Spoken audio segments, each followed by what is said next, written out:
Kunjungan Presiden Prabowo ke Tiongkok dan Amerika menunjukkan bahwa Indonesia komitmen dengan politik bebas aktif yang selama ini menjadi dasar kebijakan luar negeri.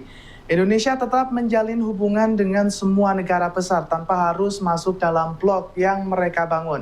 Selain itu, Indonesia juga terus berupaya meningkatkan peran internasionalnya dalam memecahkan berbagai persoalan global bersama dengan negara besar yang ada. Dosen Komunikasi Politik UB Ferdi Firmantoro menilai bahwa kunjungan Presiden Prabowo ke Tiongkok dan Amerika merupakan cara yang tepat untuk menunjukkan politik bebas aktif Indonesia.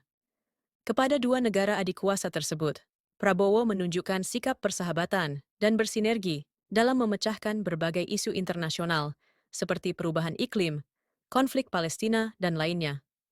Ya, saya kira apa yang dilakukan Presiden Prabowo itu, saya melihat bahwa Pak Prabowo mempunyai politik akomodatif yang sangat tinggi.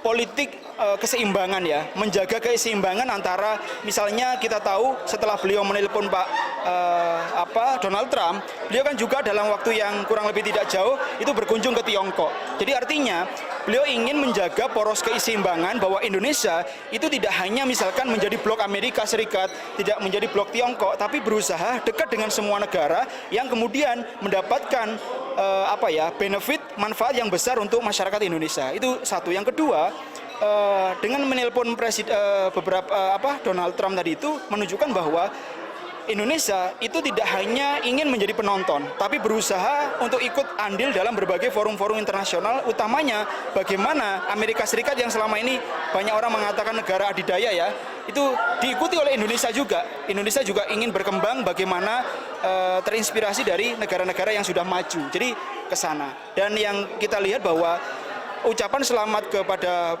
Donald Trump itu tidak hanya sekedar ucapan selamat ya, tapi itu adalah berpotensi untuk tadi itu menjaga bagaimana hubungan antara berbagai negara tadi itu bisa ke depan itu punya kontribusi besar untuk utamanya misalkan bagaimana Indonesia kan concern untuk melindungi Palestina misalnya. Sementara kan beberapa kita lihat termasuk Amerika Serikat kan cukup memang agak cukup kontraproduktif nih sebenarnya. Tapi karena Amerika Serikat dan Indonesia juga saling punya kepentingan, maka ya jalan tengah tadi itu upaya untuk mendukung dalam artian upaya kemerdekaan Palestina itu kan tetap diupayakan dari sisi Indonesia. Melalui kunjungan ini, Presiden juga ingin menunjukkan Indonesia sebagai negara besar yang dapat memberikan kontribusi besar bagi dunia dalam berbagai persoalan.